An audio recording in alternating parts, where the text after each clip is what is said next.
खाना है, पेट में कुछ गलत चला भी गया तो उसे कैसे बाहर निकालना है, इनके बारे में जानकारी होना आवश्यक है। डकार भी शरीर का एक मैसेज होता है, एक छोटा मैसेज जो हमें बहुत कुछ बताता है। इसका रहस्य और महत्व जिसने जान लिया, उसके द्वारा खाया हुआ भोजन पूरी तरह से हजम होता है और शब्द धातुएं बनती है।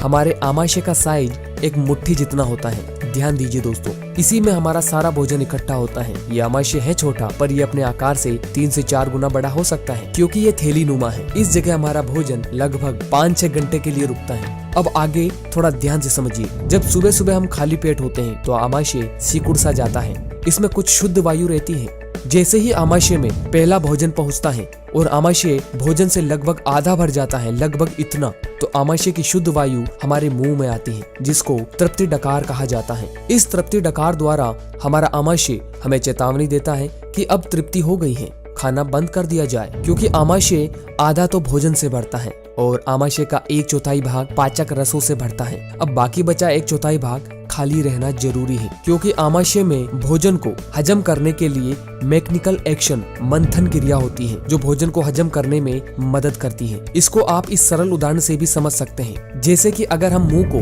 पानी से पूरा भर लेंगे तो कुल्ला नहीं कर सकते, और मटके को दही से पूरा भर लेंगे तो दही का बिलोना नहीं कर सकते। ठीक ऐसे ही अगर हम आमाशय को खाली नहीं छोड़ेंगे तो आमाशय में मंथन क्रिया नहीं होने वाली। लेकिन हम तो आमाशय की इस तृप्ति डकार द्वारा दी गई चेतावनी की परवाह ही नहीं करते। हम और अधिक खाते हैं, और अधिक खाने से जब हमारा आमाशय भोजन से पूरा भर जाता है तो जो थोड़ी बहुत शेष बची हुई शुद्ध वायु थी वो डकार के रूप में बाहर आती है, जिसे पूर्ण डकार कहा जाता है। इस पूर्ण डकार द्वारा हमारा आमाशय हमें चेतावनी देता है कि अब वह पूरा भर गया है। अब भोजन को हजम करने में वह कोई मदद नहीं कर सकता। लेकिन बात यही तक खत्म नहीं होती।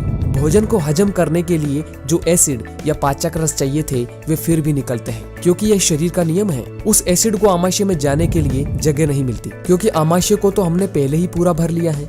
अब वह एसिड आमाशय के ऊपर के भाग में भोजन नली में ही पड़ा रहता है। ऐसी अवस्था वाले व्यक्ति कहते रहते हैं कि उनको जलन, एसिडिटी होती है, या उनके शरीर में तेजाब बन रहा है। अब आगे की कहानी और खतरनाक है। आमाशय में जो भोजन ऊपर तक हमने ठसाठस भर लिया, उसकी दशा एक बंद डिब्बे जैसी हो जाती है। अब ना तो इसको पाचक रस मिलने वाले और ना ही मंथन क्रिया के लिए जगह। अब ऐसी अवस्था में भोजन सिर्फ पड़ा रहता है और पड़ा पड़ा सड़ने लगता है। भोजन जब सड़ता है तो उसमें गैस बनती है। ध्यान दीजिए दोस्तों, भोजन जब सड़ता है तो उसमें गैस बनती है। ये गैस कुछ तो गुदा द्वार से बाहर निकलती है, जिसको हम पाद के रूप में अनुभव करते हैं, और कुछ गैस का भाग आमाशय के ऊपर की तरफ मुंह से बाहर निकलता है। ये गैस जब ऊपर आ रही होती है तो भोजन नली में मौजूद एसिड के साथ मिलकर हमारे मुंह में आती है, जिसको हम कहते हैं खट्टे डकार आना। खाते हम गुलाब जामुन हैं, हमें आने चाहिए मीठे डकार, किंतु आ रहे हैं खट्टे डकार। जरा सोचिए, अगर व्यक्ति तृप्ति डकार आते ही भोजन लेना बंद कर दे तो उसे गैस और तेजाब का अनुभव नहीं होगा। अगर व्यक्ति तृप्ति डकार आने के बाद भी खाना बंद नहीं करेगा तो जीवन भर गैस और तेजाब उसका पीछा नहीं छोड़ने वाला, चाहे वे व्यक्ति जीवन भर एंटासिड, चूर्ण वगैरह लेता रहे। आप इस बात को न भूलें कि संसार की लगभग 80% आबादी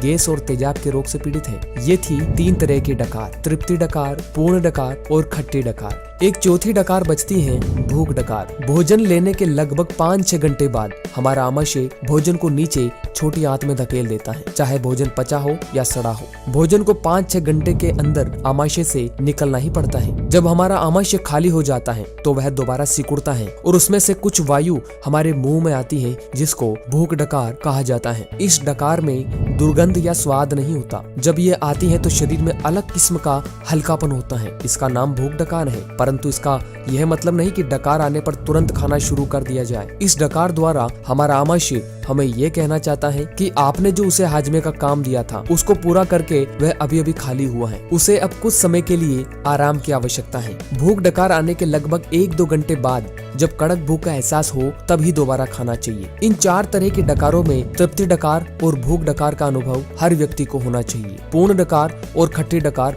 बिल्कुल नहीं आने चाहिए। अब काफी लोग ऐसे हैं जिनको तृप्ति डकार का अनुभव ही नहीं होता। ऐसा उनके साथ होता है जो दिन में बार बार कुछ न कुछ खा रहे होते हैं। बार बार खाने की वजह से आमाशय 24 घंटे फैला ही रहता है, क्योंकि उसको सिकुड़ने के लिए समय ही नहीं मिलता, जिसकी वजह से आमाशय की लचक खत्म हो जाती है। ऐसी हालत में तृप्ति डकार का अनुभव नहीं होता। अगर आमाशय सिकुड़ता है तो ही उसमें शुद्ध वायु इकट्ठी होती है, जो कि डकार के रूप में बाहर आती है। अब ऐसी स्थिति में भोजन लेते समय थोड़ी भूख बाकी रख कर भोजन लेना बंद कर देना चाहिए। भोजन लेते समय शुरू में तो मालूम ही नहीं पड़ता कि पेट में कुछ जा रहा है, पर जैसे ही आपको मालूम पड़ना शुरू हो जाए, हल्का सा भारीपन आने लग जाए, तब तुरंत भोजन छोड़ देना चाहिए। फिर ये मत देखना कि मुझे तो ये पूरा खत्म करके ही थाली से उठना है। थाली में उतना ही लो जिससे आपको लगे कि इतना मेरे लिए काफी है। पेट से चोरी नहीं करनी है, इस बात का विशेष ध्यान रहे। दोस्तों, बहुत मेहनत के बाद ये वीडियो तैयार किया गया है। आपका एक शेयर किसी के भी जीवन में परिवर्तन ला सकता है। हर व्यक्ति के लिए ये जानकारी बहुत ही लाभप्रद है। इसे व्हाट्सएप, फेसबुक, इंस्टाग्राम के जरिए लोगों तक जरूर पहुँचाए। तो इसी के साथ उम्मीद करता हूँ कि आपको यह वीडियो पसंद आया हो। वीडियो को लाइक और चैनल को सब्सक्राइब करना न भूले।